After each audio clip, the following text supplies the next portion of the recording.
Before we begin, I would like to invite our chair for Women in Synthetic Biology to give us an overview of our mission and vision for this group. So I welcome Pelly Jovi to take this time.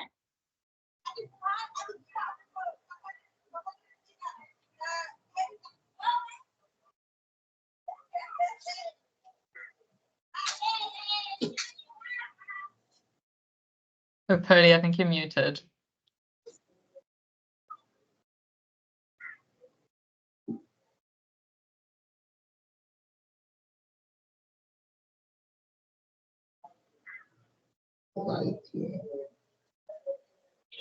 Okay. Hey bro, aje?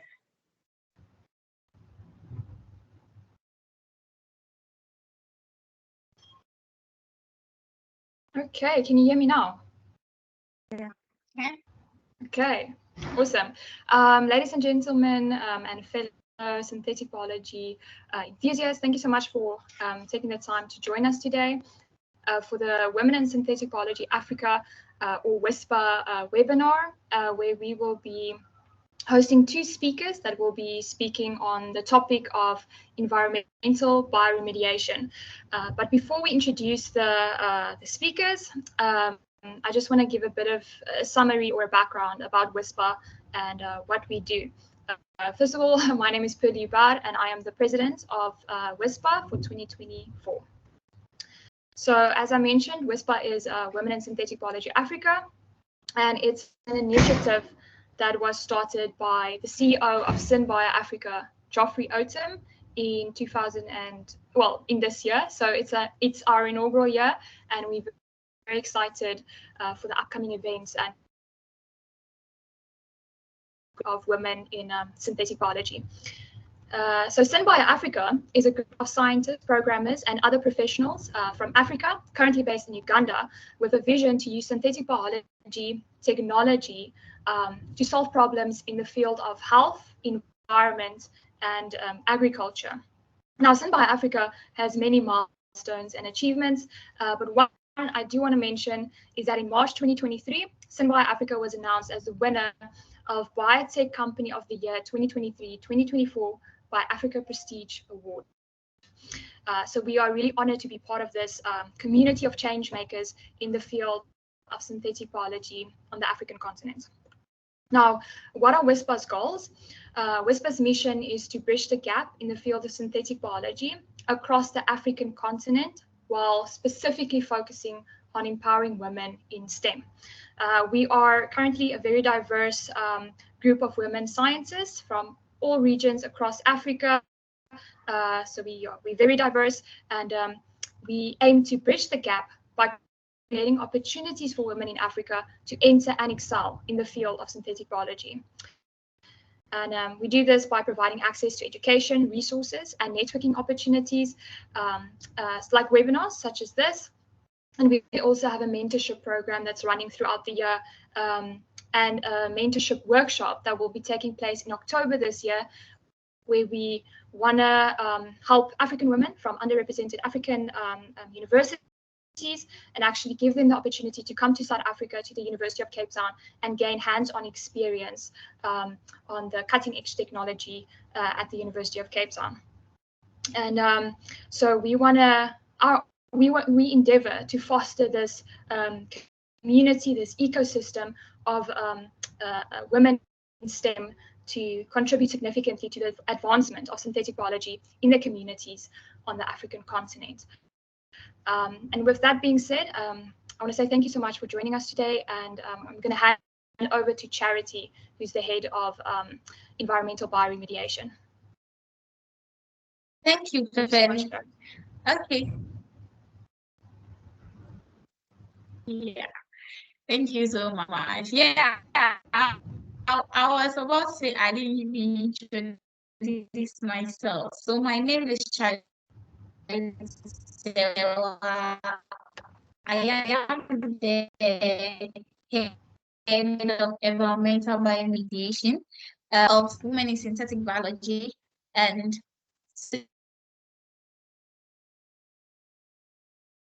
we are gathered here to have a webinar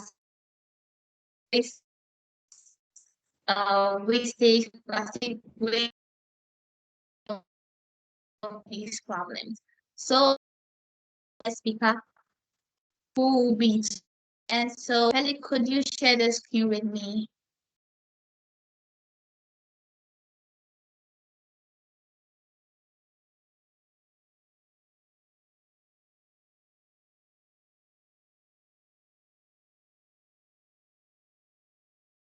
So I'm going to introduce the first speaker. Her name is Dr. Joanna Sadler, and she is a senior research scientist at the University of Edinburgh. She's also the Chancellor's Fellow in Biotechnology at the same university. Her work includes combining synthetic biology and synthetic chemistry in novel technologies to degrade and upcycle post-consumer plastic waste. Her research aims at using synthetic biology blended with synthetic chemistry to develop industrially relevant methods to valorize plastic waste into high-value products. This includes enzyme discovery, pathway engineering, and optimization, and developing novel enzyme display methods. Dr. Sadler is a founder and director of Leaders in Science in the UK. She is an AUC Bio Steering Committee. Join me as we welcome Dr. Joanna Sadler to give us her presentation. Thank you. Thank you very much, Charity, for that very kind introduction. I will share my slides now, if that's okay with you all. Hopefully, yeah, that's okay. Technology's on our side today. Can you all confirm if you can see that okay? Yes, we are able to see. Perfect. Okay, I'll kick off then. So this is, I hope, about 20 minutes of talk, and then hopefully that will leave some time for discussion afterwards. So please stir up some questions if that's of any use to you. So I want to talk to you today about some of my work on upcycling plastic waste into useful chemicals. As Charity mentioned in the introduction, our lab is doing quite a lot of different things in the space of trying to improve the sustainability of the plastics ecosystem through the use of biotechnology. But the examples of this that I want to give today are very specific to actually using plastic as a feedstock to make some useful chemicals. So I'm not going to spend too long about talking about the plastic waste crisis, because I think it's probably reasonably safe to assume that everyone is aware that plastic pollution is a huge problem across the planet. But I do want to briefly go over the current life cycle of plastics as it stands at the industrial level today. So as you may know, most plastics are fundamentally derived from fossil fuel resources. So this is predominantly oil, but on occasion of natural gas as well. So we have a process in place at the moment whereby we start from these fossil fuel resources, we process them into monomers, or these chemical monomers, which are then polymerized into the virgin polymer. This goes into some useful product. It could be a plastic bag, it could be food packaging, it could be clothes, it could be medicines packaging, it could be many, many useful products. But then the problem here is that after this, the vast majority of this plastic waste, or this post-consumer plastic, as I like to call it, is actually sent to landfill or incinerated, and only a very small percentage of that total amount of plastic, I think it's about 14% globally at the moment, is recycled. And so this leaves a vast amount of wastage basically in this ecosystem, because we've got a finite fossil fuel resource ultimately being incinerated or buried in a hole in the ground, or possibly even worse, it is not being managed at all, and it is ending up somewhere in the ecosystem, where it could be in the oceans, in the rivers and terrestrial environments, where it's having quite damaging environmental effects. And compounding this, the process of making plastic itself is extremely carbon intensive. So by 2050, it's predicted that we'll have produced about 56 billion tons of carbon dioxide, a potent greenhouse gas, just through making these plastics alone. So there is a lot of environmental incentive to really rethink this plastics life cycle. But on top of that, there's an economic driver as well, because we lose about 95% of the value of plastic after a single use. And we think this equates to something in the region of $110 billion lost to the economy every year. So I believe this is both environmentally and economically unsustainable. So in sort of tandem with this, the chemicals industry is also not particularly sustainable. So in addition to making plastics, a huge amount of oil currently goes into making the chemicals that really underpin modern day society. So this is everything from pharmaceuticals to agrochemicals, food additives, clothes, and plastic as well. But currently we have a lot of carbon dioxide emissions through the chemicals industry. So it's currently at about 1,500 megatons every single year of carbon dioxide. And also NOx, which has a global warming potential far in excess of that of carbon dioxide. So even though it's produced in smaller amounts in the chemical industry, the global warming effects are actually very, very significant. So we have insustainabilities here as well, because oil is a finite resource. We can't keep using this to make chemicals, and the emissions from this industry are driving climate change and poor air quality, yet demand for these products is increasing. So my interest really is can we make these in a more sustainable way? Specifically, can we use biorenewable feedstocks? So you could imagine things like glucose or other biomass going into some engineered cellular metabolism to make a useful product. And these could go into support some of those industries I mentioned previously. But we do have problems here with the food chain. So we don't really want to be growing biomass to then feed microbes to make chemicals. Going one step further would be to use waste feedstocks as a method to actually produce these chemicals. And in particular, can we use synthetic waste feedstocks? So can we close this loop and use some of this 400 million tons of plastic waste that's being produced every year to make some of these chemicals? And can we actually add value to this plastic waste so that we can regain some of that value that has been lost after a single use from the plastic, and actually pump some value back into the global economy using these waste feedstocks? So I'd like to give you a couple of examples from our lab of how we're addressing this challenge.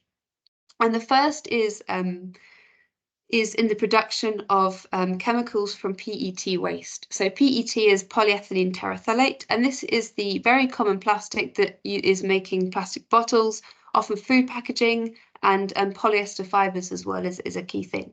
It's actually one of the most recycled plastics globally at the moment. In Europe, this is about 23%, but this value changes as we move across the globe at the moment. So the objective of this work is to actually produce the flavour molecule vanillin from PET waste. So vanillin is the chemical responsible for very characteristic smell and taste of vanilla. And it's got a huge market value exceeding $1 billion by 2032, and an annual demand of about 20,000 tons every single year. And it's currently not possible to meet this global demand purely by extracting it from the vanilla beans. In fact, less than 1% is actually extracted from vanilla beans, and nearly 85% of the global vanillin demand is actually met through synthetic vanillin, which is produced from oil feedstocks. And there is also an emerging sector, which is to make vanillin out of lignocellulose waste. And this is currently accounting for about 15% of that global demand. But at the moment, the vast majority is still produced from oil. And in doing so, there are quite high carbon dioxide and greenhouse gas emissions as well. So my idea was, can we take PET, can we hydrolyze it down into its most basic polymeric building blocks, which is terephthalic acid and ethylene glycol? And then from that, can we take the terephthalic acid and pass it through engineered cellular metabolism to produce vanillin?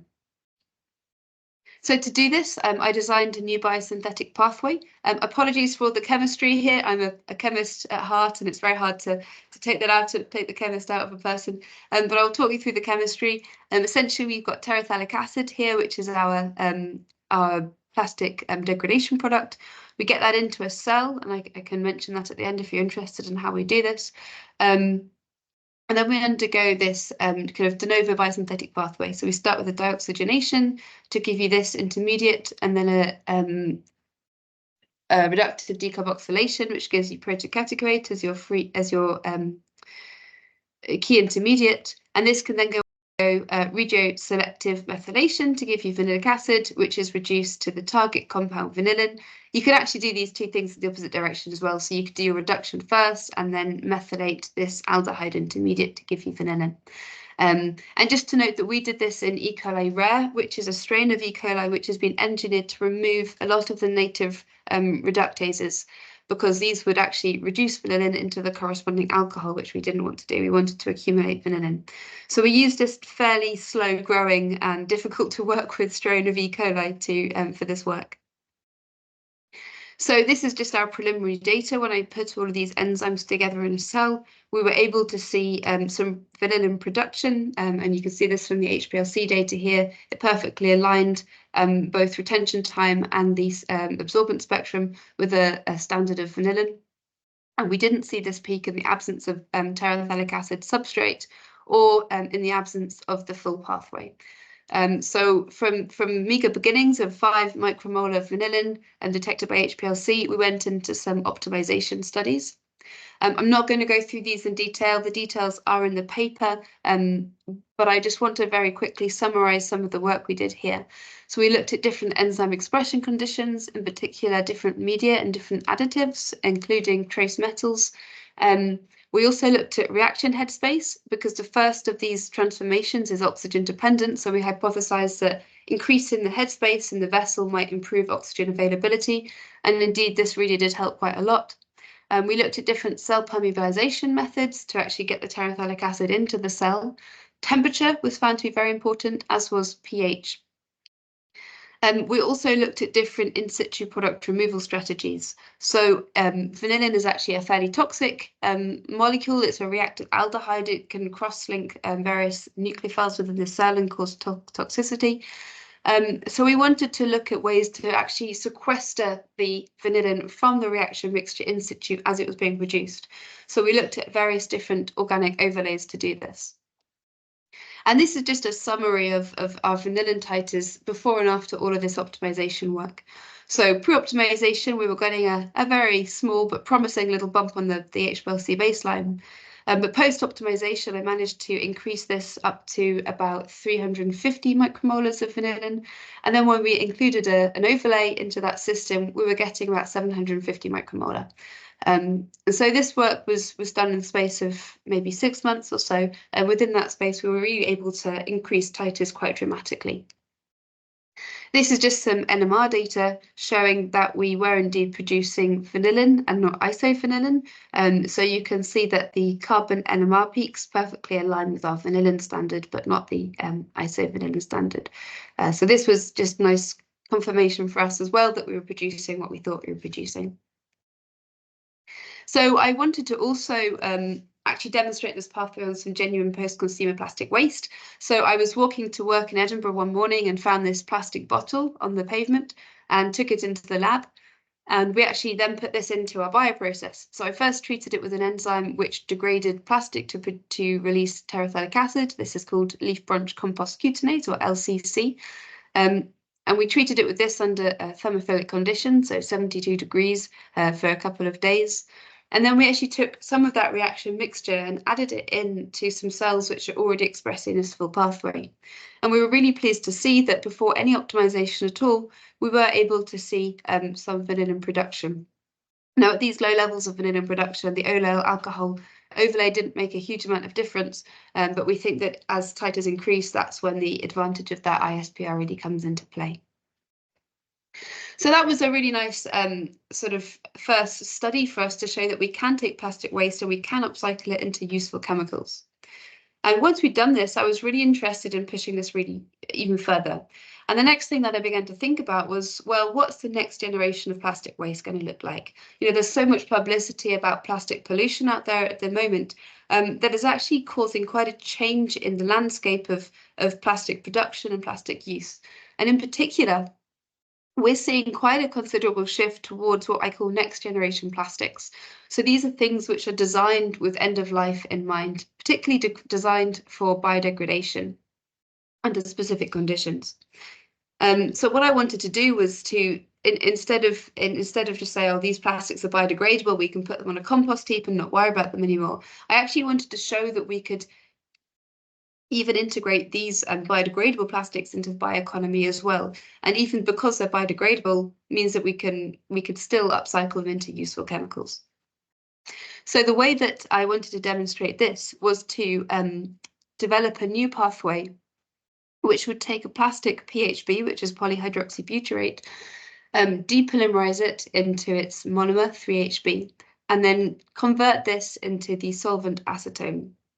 So acetone, as you may well know, is a very, very common solvent. It's used extensively in industry, but also in many consumer products. And it's currently produced at 7.5 million tonne scale every year. This is predicted to almost double by 2030. And it's currently produced by the cumene process from oil, and it produces quite a lot of carbon dioxide in the process as well. So it's quite important that we establish more sustainable methods to make this chemical. So we came up with this system where we would have a microbial cell, which was engineered to secrete a PHB hydrolase, which we call PHBH. And that hydrolase would degrade your PHB into 3HB. And then the 3HB we thought would go back into the cell and could be upcycled. Hello, sorry, is someone speaking? No. And the 3HB could be upcycled into acetone. So overall, we would have a system where we would have some waste feedstocks, because you can make PHB through many different feedstocks, including carbon dioxide and methane. You could make biologically derived plastic. You could convert that into a consumer product. And then after consumer use, that could be further converted into a useful chemical. And this work was all carried out by my PhD student, Ben, who did a lot of the work on actually identifying the enzymes, assembling this pathway, and then doing all of the testing. So the first thing he did was to test the 3HB to acetone part of the pathway. Excuse me. And he showed that with careful choice of enzymes, he could actually produce in excess of 20 millimolar acetane from 3HB, which was confirmed by NMR as well. And in particular, using this Pseudomonas-derived enzyme, he was able to get quite high titers. He then wanted to check that we could successfully depolymerize PHB. So he did this using a turbidimetric assay, where we measured the change in turbidity of our culture over time by feeding in a cell-free extract, which had secreted our PHB hydrolase into solution. And you can see that after 22 hours, we were seeing almost a complete degradation of our PHB feedstock. And in fact, when we measured this on the plate reader, we were getting almost complete depolymerization of up to 20 grams per litre PHB under these systems. And this was at 30 degrees. We were seeing this. So we were really quite pleased that we could degrade this quite so efficiently. And this is data just confirms we're actually getting complete depolymerization. So the theoretical is how much 3HB we think we could have made from that loading of a PHB. And the dark grey is how much we actually measured through derivatizing the 3HB and analysing the amount by HPLC. And as you can see, even at 20 grams per litre, we're getting pretty much one-to-one conversion through to our monomer. So then putting the two together, can we actually do all of this in one pot using a single cell? And we were really happy to see that we could. So using a single strain of E. coli, which was simultaneously secreting the hydrolase and then also intracellularly expressing the 3HB to acetone pathway, we were getting about 41 millimolar of acetone being produced. And interestingly, we were also getting acetone production even in the absence of our decarboxylase enzyme, which was quite interesting because it appears that this decarboxylation is happening spontaneously within the cell. We did look at a co-culture approach as well, but this was slightly less effective, giving us only 34 millimolar. So we decided to stick with a single cell because actually as you scale up, that's a more user-friendly system to work with anyway. We also looked at temperature and found 30 degrees to be optimum. Finally, we looked at some PHB loading experiments as well to see just how much acetone we could produce. And we found that we got a maximum amount of acetone of 107 millimolar at about 11 grams per litre loading. And actually, as we increased it beyond this, we were seeing much lower levels of conversion. And we think what's happening is that the 3-HB is actually quite toxic at high concentrations. And so when we have really high PHB loadings, we're flooding the system with a lot of 3-HB, which is toxic to the cells, and it's causing them to shut down and to stop producing the pathway enzymes. And so we're getting less acetone being produced. We did a time course as well, so it's quite nice to see the accumulation and then consumption of 3-HB as acetone is produced over 24 hours. And we were also able to get a little bit more acetone production if we left it for 48 hours and used a 14 gram per litre loading of PHB. So overall, after all of this, we had a one-step single strain system to produce acetone from PHB in water at 30 degrees centigrade. Excuse me. Finally, we wanted to demonstrate this on authentic post-consumer plastic waste, just like in the PET upcycling pathway. So we got hold of some PHB cutlery from a project collaborator called Newlight. And we looked at different pre-treatment strategies to actually enable us to put this into our system. So we found that if we didn't pre-treat it at all, we didn't get any acetone. But if we turned it into an amorphous material through heating and then rapid chilling and milling it, so just grinding it with a pestle and mortar, we were actually able to get about 65% conversion to acetone under our optimized conditions. And other methods didn't work quite as well, but we did find that treatment with sodium hydroxide and chloroform to also just reduce the level of crystallinity in the plastic did help us to increase yields as well. And that's just what it looks like after we've milled it. So it goes from these sort of nice cutlery to this sort of brown material. Finally, we wanted to scale this up to see whether we could actually isolate some acetone by distillation. So we used both commercial PHB and our brown post-consumer PHB and put this into a 400 ml scale fermentation and then subjected this to distillation just on a rotary evaporator in the lab. And we're able to isolate some material which contained quite a lot of PHB acetone, specifically in the case of the post-consumer PHB. So this was nice kind of proof of concept that we actually had a process that was genuinely producing acetone, and we could actually begin to extract this out of the solution using a very simple distillation setup. So I didn't want to talk for too long to leave some time for questions, so I'll wrap it up there. Just to summarize, we have shown methods in which we can take PET containing plastic waste streams and convert these into useful chemicals. We've also used cell waste to do this. I didn't have the time to talk about that today, but we're getting PET waste from many different industrial partners and showing that we can actually convert a vast array of PET containing waste streams into vanillin and other related molecules. But further, we can also start to look at these next generation plastics and consider these as a feedstock for the circular bioeconomy as well, which we've demonstrated with acetone. And together, I hope this demonstrates that we can really start to think about this plastic waste, not just as a waste product, but actually as a useful feedstock from which we can get useful chemicals. So I just want to close by thanking my lab. I'm very lucky to work with some really talented individuals and scientists, and they're a fantastic team to work with every day. And to thank my funders as well, and finally you for your attention, and I'd be really happy to start a discussion around any of this. Thank you very much, Doc. This is an insightful presentation. We are grateful. Please, in case you have a question, you could type it in the chat box, or you could raise your hand to engage in the question. But before anyone asks, I think I have a question. So, Doc, what is the suggestions, or how can these projects be upcycled into waste industry, where in the waste industry, maybe they could have a plant that could degrade the plastic into the vanillin or other chemicals? Is there opportunity of upscaling method in the waste industry, like commercializing it?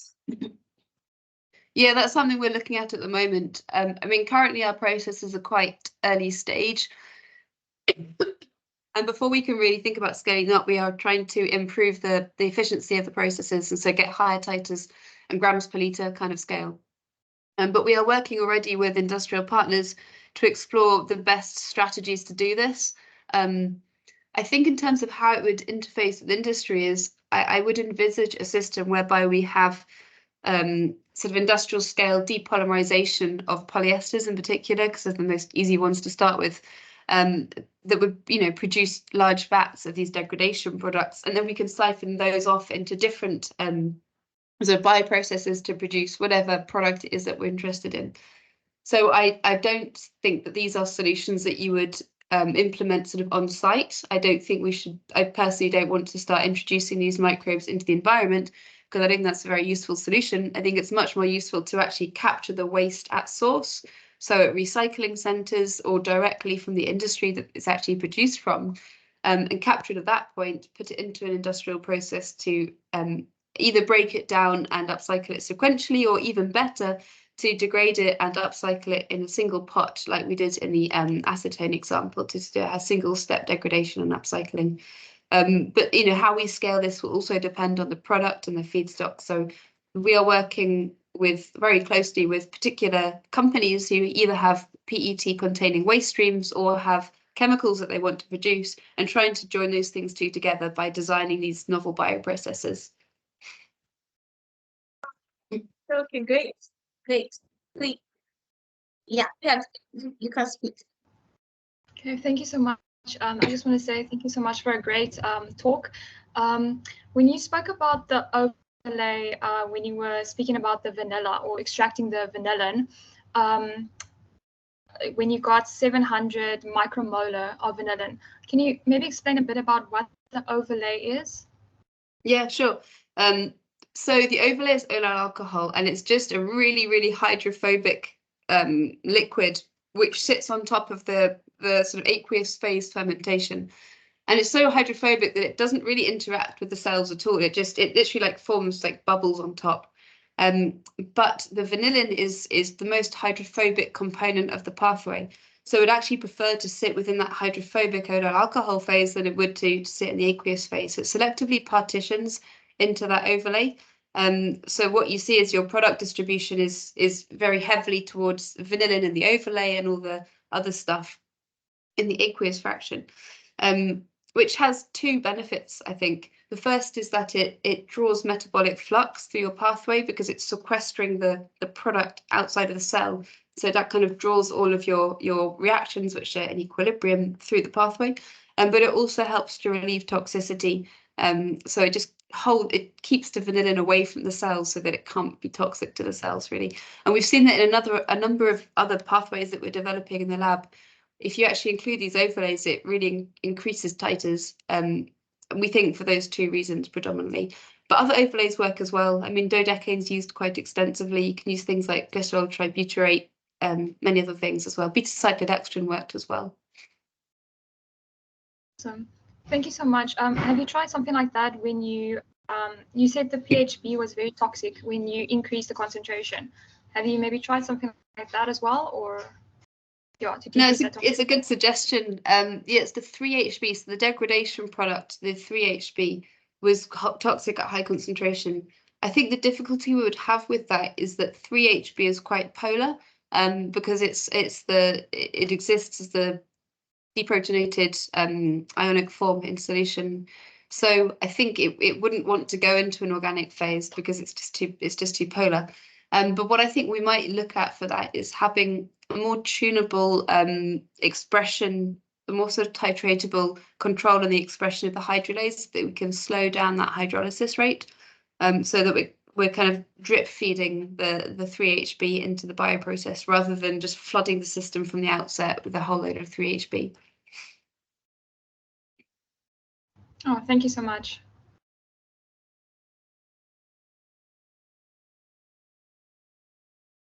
Please, in case you have any other question, you could indicate it in the chat box or you could raise your hand.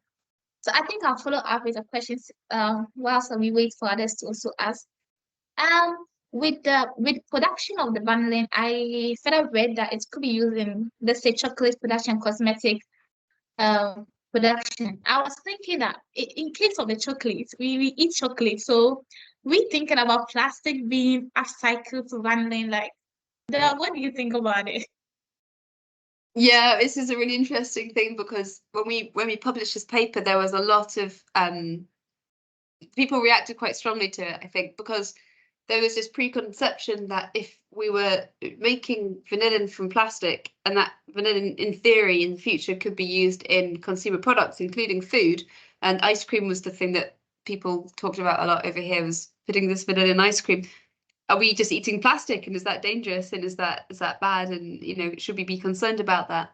But I think it was a really interesting exercise for me in how to communicate this research, because once you've converted the plastic into vanillin, that vanillin is chemically identical to the vanillin that is produced currently from oil, which goes into food, no problem.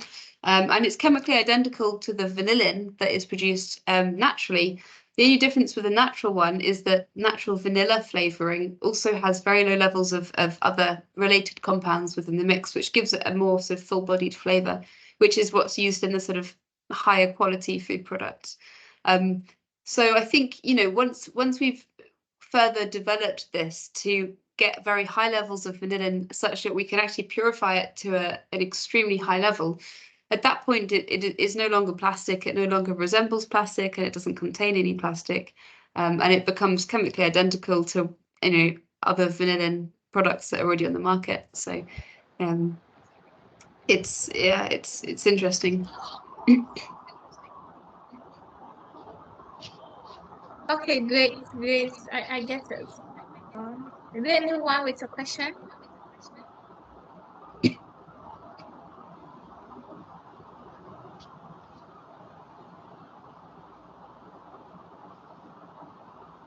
Okay, so maybe okay, yeah. Kelly, you can speak. I was just curious about when you showed the graph, you did a co-culture, but the co-culturing didn't increase the yield. Why do you think that is? Yeah, so we don't know yet why that is. I suspect when you co-culture, one of the strains has a faster growth rate than the other. And so we're not getting such good balance of those enzymes within the pathway. That's a bit of a hand-wavy answer, because we've not really studied it in depth. But I would suspect if we actually measured the amount of the proportion of the two strains within the fermentation after 24 hours, it wouldn't be 1-to-1. And I suspect that is why it is. We didn't really look into it in depth because our single strain was working so well. And actually, as we scale up, it's much simpler to work with a single strain, especially as we've got our two parts of the pathway on orthogonal plasmids. So in theory, we could just have an orthogonal inducers if we wanted to have that control, rather than working with two different strains. No, but it's an interesting question, and it's something that we're not entirely sure. I was actually expecting it to be better, so I was a bit surprised when it was worse. Thank you so much. And I was also just thinking maybe one of the strains could create an enzyme that inhibits another enzyme that's very important in the process of creating the product that you want. Maybe, I don't know, but yeah, something you can look into. Yeah, that's a good thought. Thank you. It's a good idea. Yeah, ready? Yeah, you can speak. So thanks for this presentation, and I'm just wondering, how many different strains have you worked with until getting to the optimal at this stage, and if you're still continuing to build new microbes to include in your experiments? So the work that I presented just now, those were the first strains that we built, and they worked. We were really pleased that they worked first time. I think it's a case of very careful design. It really pays off. But in case of the vanillin one, we have, since publishing that paper, we have been continuously evolving that strain. So we're working very closely with an industrial partner who are interested in potentially scaling this up. So we have been working to try and integrate some of these enzymes onto the genome, or perhaps putting some on constitutive promoters to see if we can relieve sort of stress on the cell by not having to add inducers and antibiotics, for example. So that strain engineering work is ongoing within the lab. And then the PhD work that I presented, again, that was the first strain that we built. We did test a few different enzymes. So we built a few different strains which had different enzymes. But we just selected the ones that gave us the highest acetone titers. We haven't done much further development on that strain yet. It's a much more recent project. But one thing we're wanting to do now is, and it's actually a project we're starting very soon, is to do some work to utilize the carbon dioxide that is being produced from that. So we will probably interface that with some other strains which can use the carbon dioxide and sort of valorize that as well to improve the overall sort of sustainability of the process.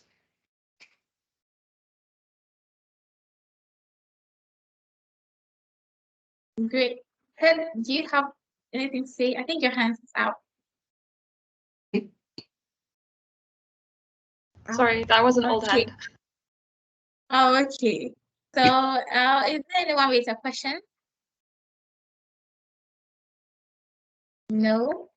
Okay, then I think I'll ask the last question in case there's no one. So, my last question is, what do you think about we applying the same pathway into degrading microplastic?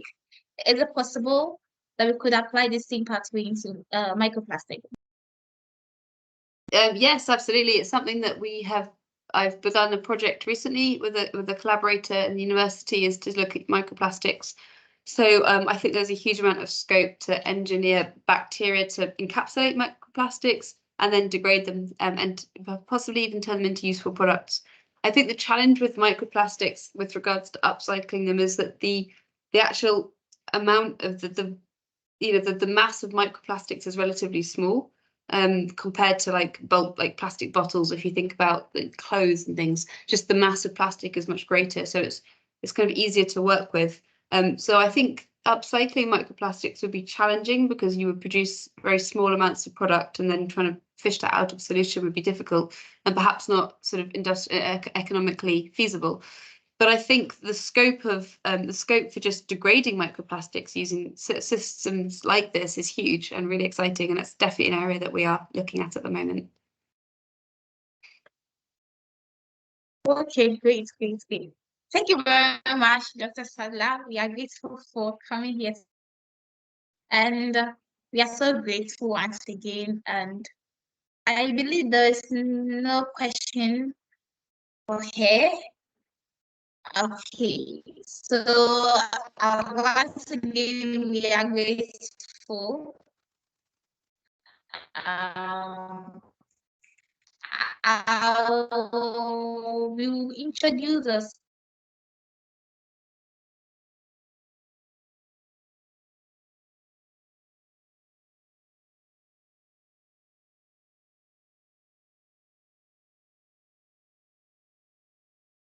Pollution and our what I'm going to introduce. I'm going to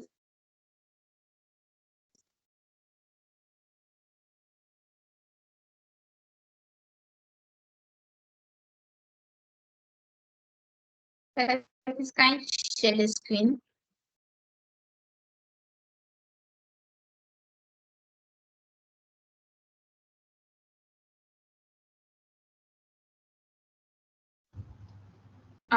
Did you see my screen? Okay.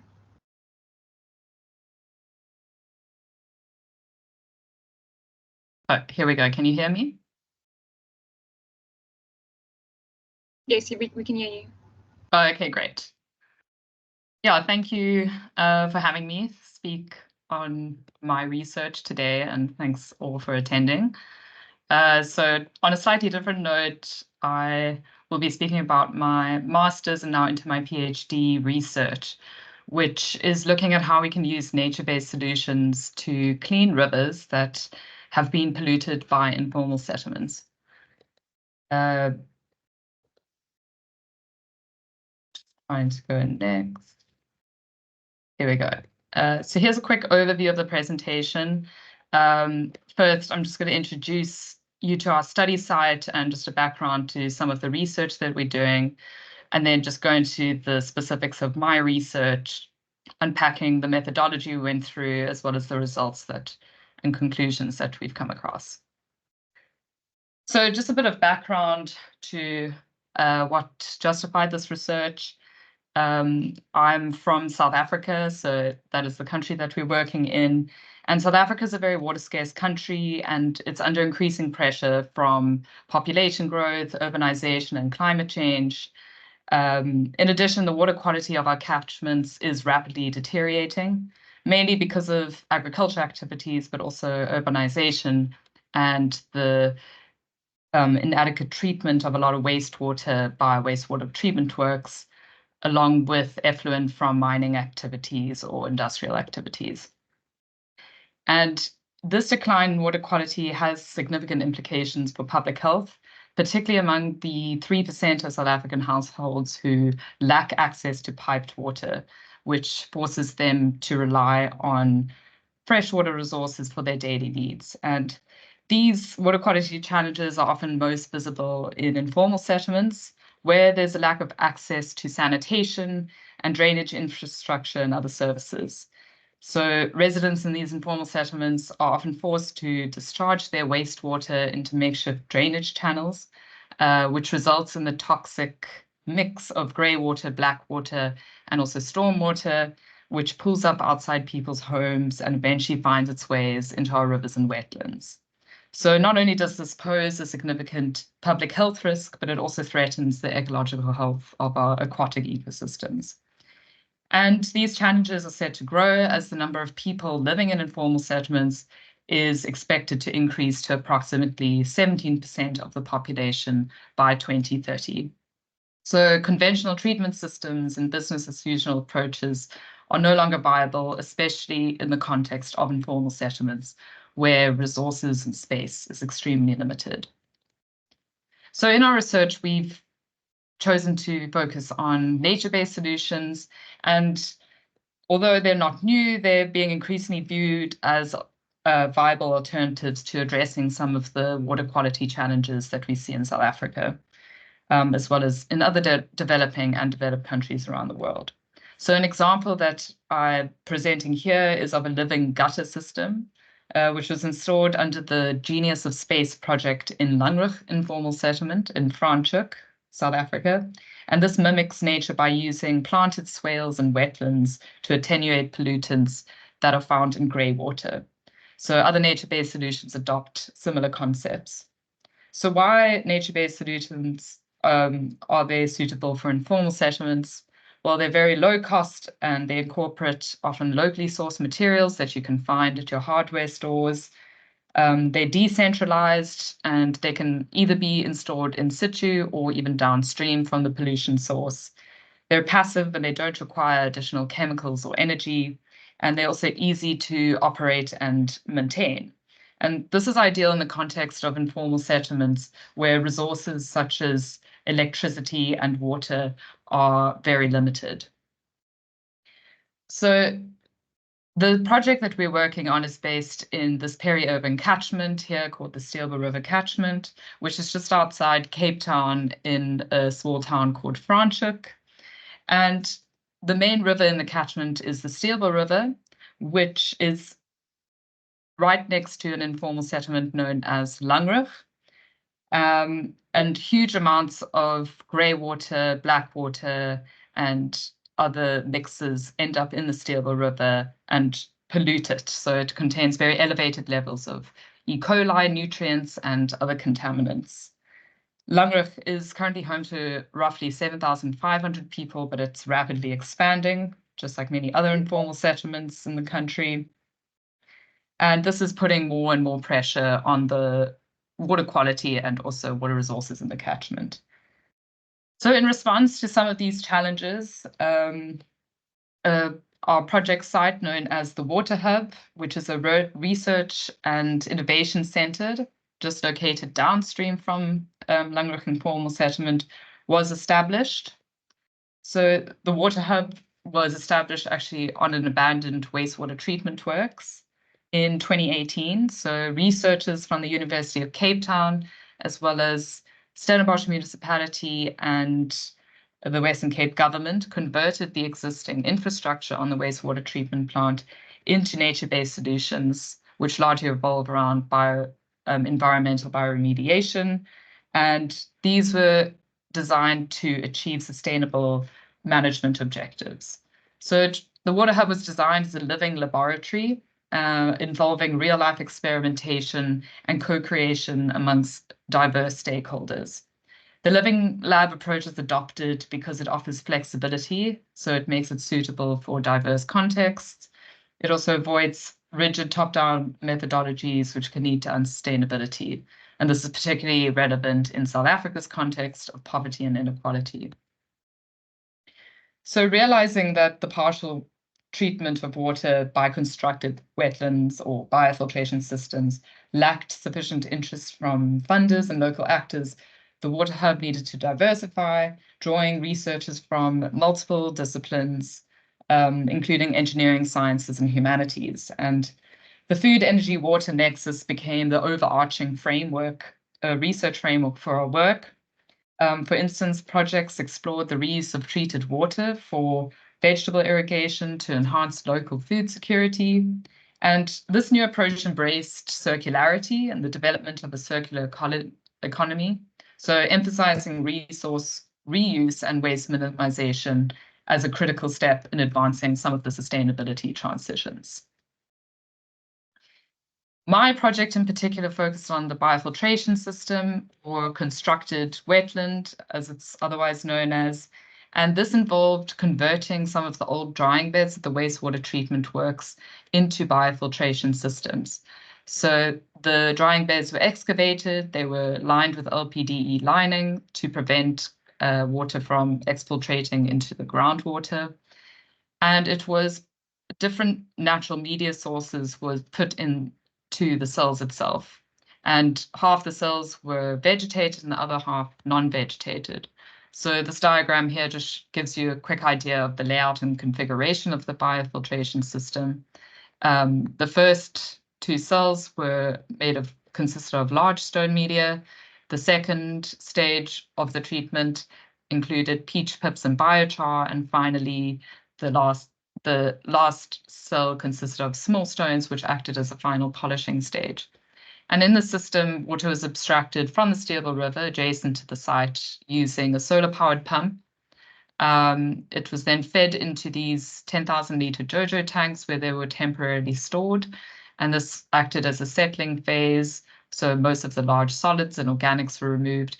And then finally, it was gravity-fed into the biofilters where it passively infiltrates. And much of the treatment occurs by the microorganisms or microbial community that has been established on the media itself.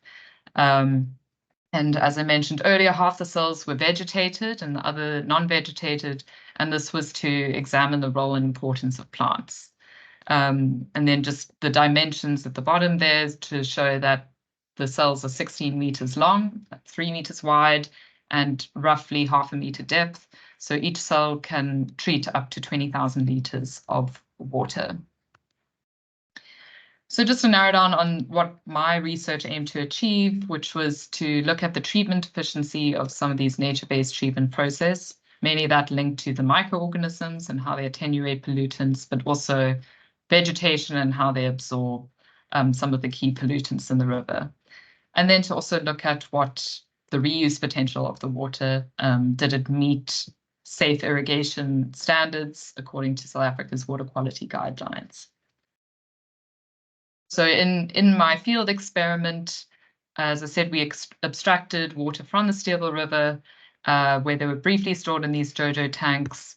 The water then infiltrated into these cells over here. So I only focused on the large stone cells in the system.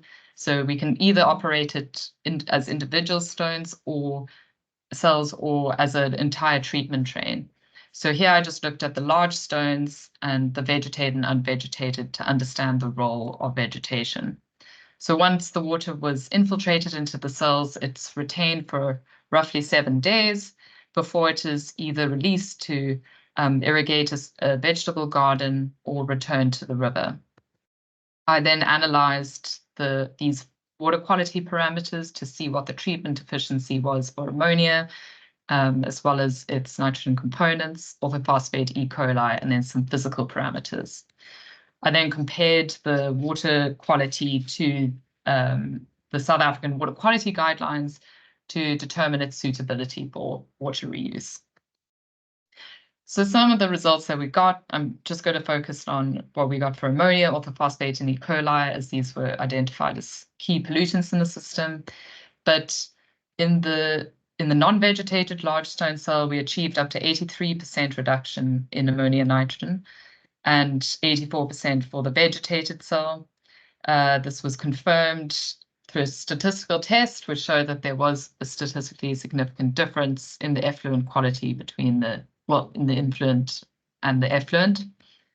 I also compared whether there was a difference between the vegetated and non-vegetated, and there was not a significant difference, although the variability in the data for the vegetated was far less than the non-vegetated, which suggested that the vegetated one provided a more consistent, stable removal of ammonia and nitrogen, and also the peak concentrations weren't as high, so it could deal with higher influent loads.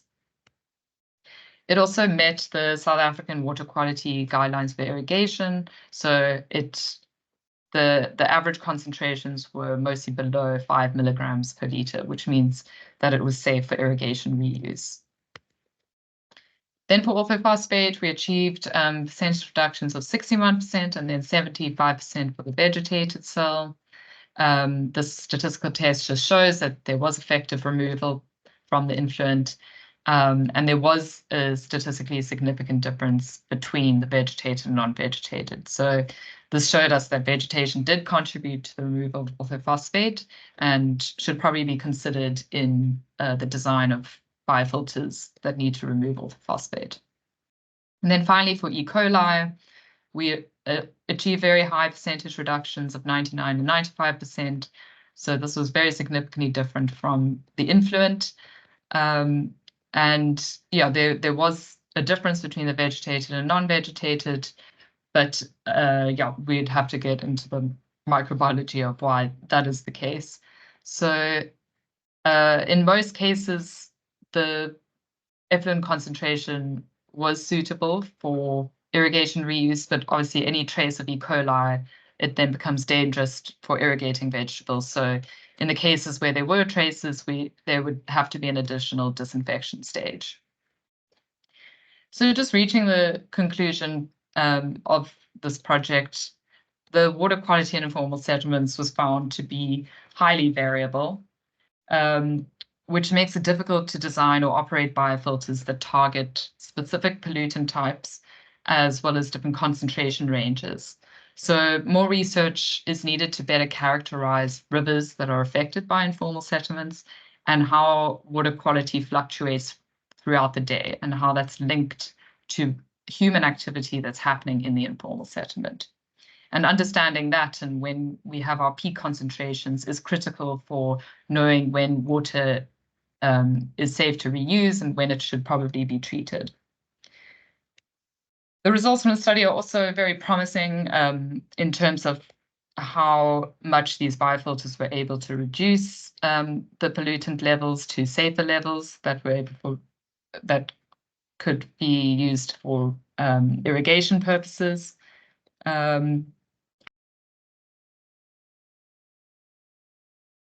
Pollutant loading in the system. The results also show that plants can contribute to the removal of pollutants, so should be a key design feature of these systems. And in general, the water quality, effluent water quality met South African water quality guidelines for irrigation, which emphasizes the water reuse potential of biofilters. More recently, we've started monitoring micropollutants in the river, including pharmaceutical contaminants, specifically antiretroviral drugs. So these are of increasing concern in terms of their fate and accumulation in our environment.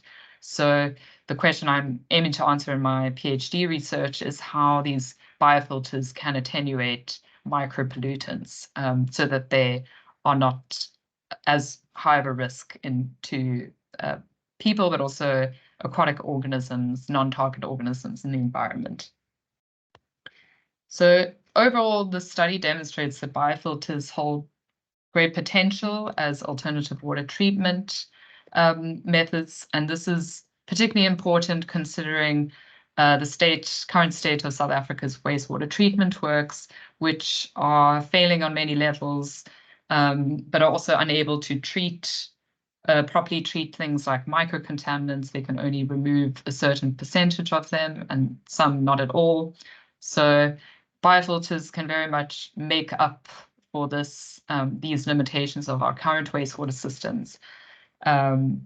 And scaling up these will be important for future sustainability goals.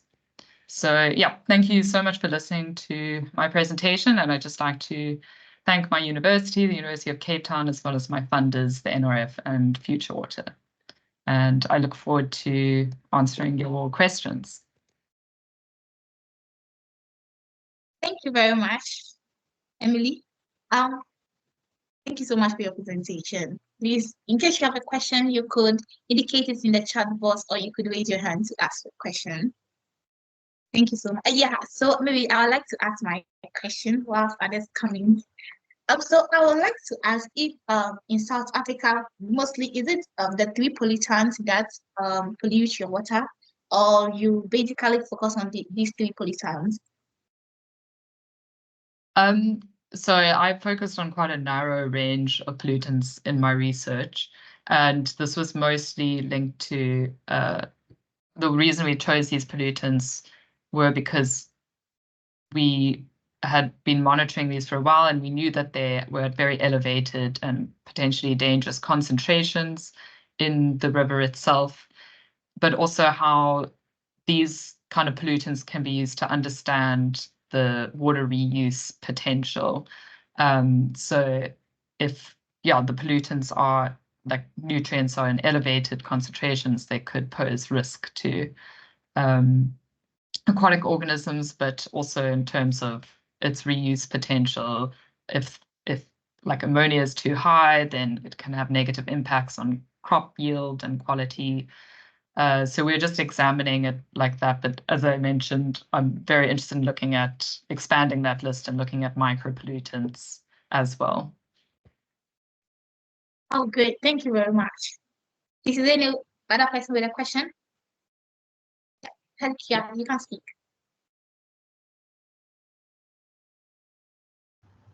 Hello, Emily. Thank you so much for a great presentation. I'm wondering, first of all, I just want to say, when you said cells, I was like, oh, biological cells. And when you said it's 3 meters, I'm like, I've never heard of any cell that's that big because we work in micro and all of that. But yeah, so for the entire biofiltration system, I was wondering, it looked like a massive, like almost like a plant where it's big. You have to actually like make those like cells. How long does it take for water to go through? I know you said the one that you looked at it takes 7 days, but like how long does it take for the entire process, and how much water can go through there in one single round? Thanks for your question, Perry. So yeah, cell can get confusing, but it was more in reference to a treatment stage in the system. So the retention time in the system very much depends on the media and what pollutants you're targeting. So at this stage, it's very experimental, and it also depends on the operation mode. So the way we're operating the system at the moment is on a batch basis, where we will fill up the system, retain the water for 7 days, and release it again. But in order to upscale these kind of systems, we're aiming to operate it on a continuous basis, so that water is constantly being pumped from the river, treated by the cells, and then released again, allocated for other uses. So at the moment, there's 3 cells in operation, and each cell can treat between 18,000 and 20,000 of liters of water per week. So yeah, if we operate that as an entire treatment train, then it's roughly 60,000 liters of water a week. But the idea is to scale up these systems so that we can treat higher volumes of water. Thank you. You really answered my question. Your 60,000 liters. I'm just wondering, when you said like continuous flow through that system, is there a stage where you specifically test the water prior versus after, or do you test the batch that goes through now in the river, or what are the samples that you test before it now goes through the filtration system? Sure.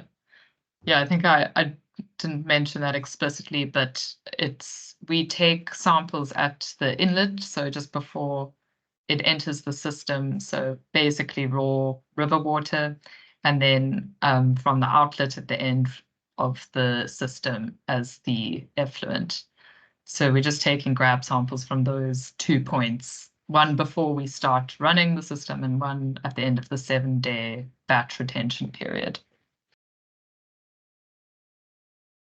Thank you. I have a few other questions, but maybe just let someone else ask for now. Thank you. Please, is there any other questions from any of the participants? You could type it in the chat box, or you could raise your hand and ask your question.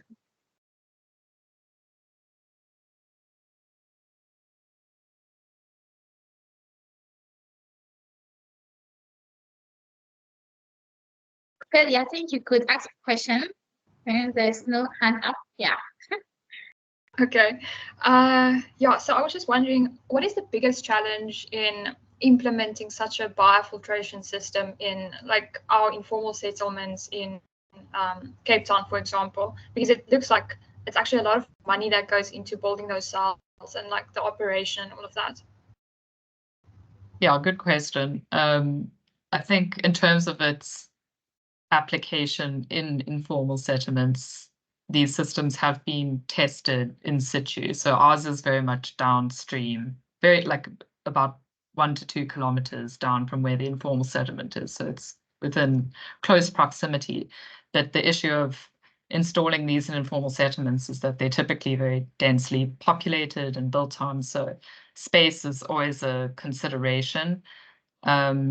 Another thing is the misuse of the system. So if they are overloaded with grey water and other things, other types of water that contains high organic contents, then it can cause the systems to clog. So I think that's very much like an emerging area of research, is designing these systems to mitigate some of those potential issues. But I think increasing their capacity is one way to be able to hand higher loads. But yeah, it very much has to be done so that, I mean, they're typically very low maintenance, low operation requirements. So the system that we have was established in 2018, and the lifespan of that material is fairly long. And we know when it's either becoming too like overloaded, or like there's too many pollutants that have accumulated in the system that it stops performing its intended purpose. But it's been running for about 5 years now, and we haven't had to replace the material yet. So once it's up and running, it's very low maintenance, as I said, easy to operate. And it does everything passively, so it doesn't, except for the pumping, which we use solar power to do, it doesn't have any energy or chemicals that it needs. So essentially the vegetation, the microorganisms, does all the work for us. Thank you so much. And you also mentioned, or you actually showed an image of the microbes that's in those vegetative, like on the surface. Do you know specifically, or are there someone in your group that studies what type of microbes are involved? Yeah, so we started characterizing, we had a microbiology student come and characterize the microbiome in the system. and they start identifying the main groups, but they are just hundreds and thousands, and they also change all the time depending on whether they're predominantly oxygenated conditions or deoxygenated. So it's very difficult to characterize it because it's just changing all the time, and it will differ when we operate it continuously as opposed to in batch mode. But we have a fairly good idea that it's mostly the microorganisms that are doing the work in the system. Charity, can I ask another question just on that? Is it fine? Yeah. Not taking. Okay. Yeah, Okay. you can. Thank you so much.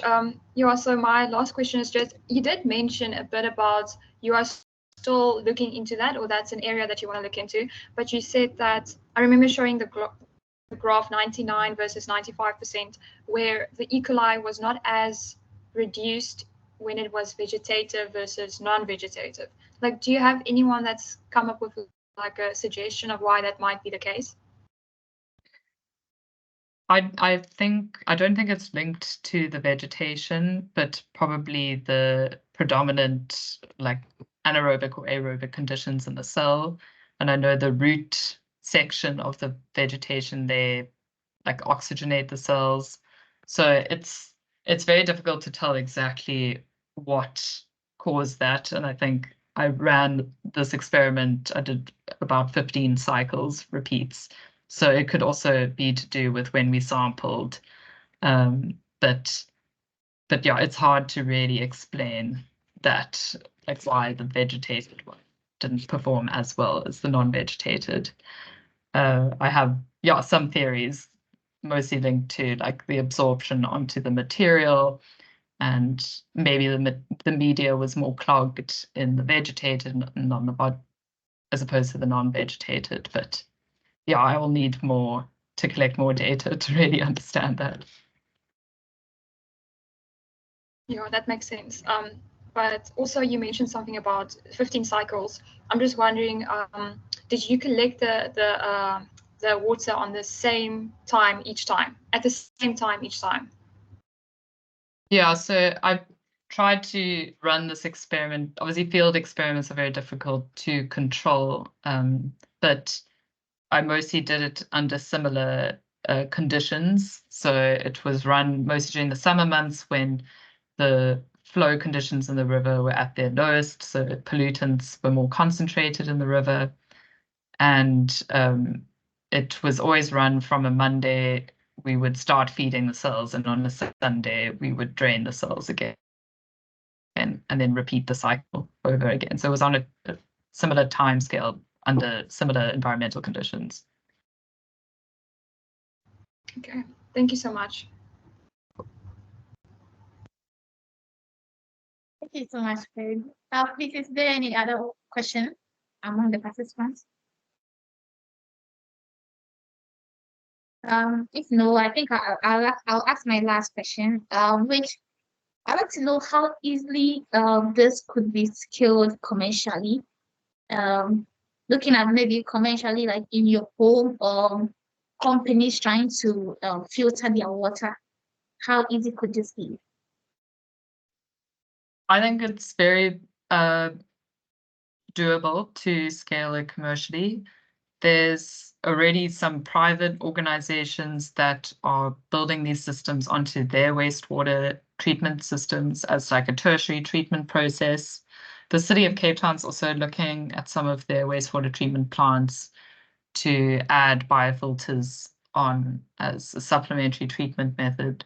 So yeah, I think it is feasible. There's still a lot we don't know, and it's very also site dependent. So the kind of water that we're dealing with in the Sadler River catchment is very much characterized by what the informal settlement kind of pollutes the river with.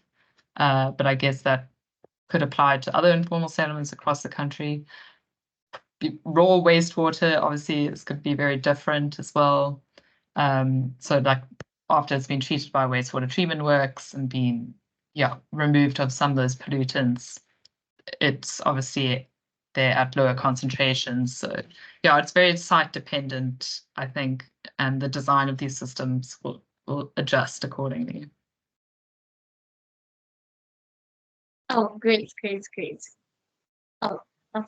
So thank you very much for coming in to present to us. We are so grateful for the time and opportunity. And I'd like to thank everyone who was able to attend this webinar. Thank you for your time. Is there anything here you have to say? Also, I think I saw a hand up. Rabi, do you want to say something? No, I think it was clapping hands. Yeah.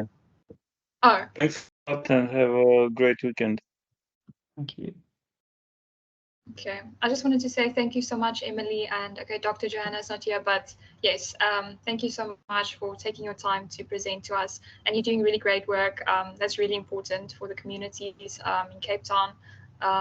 So thank you, and good luck with your PhD. Thank you so much. Yes, thank you everyone for attending, and thank you so much, Charity, for organizing most of this, and yeah, I appreciate that. Great. Thank you, everyone. Have a great weekend. Okay, bye.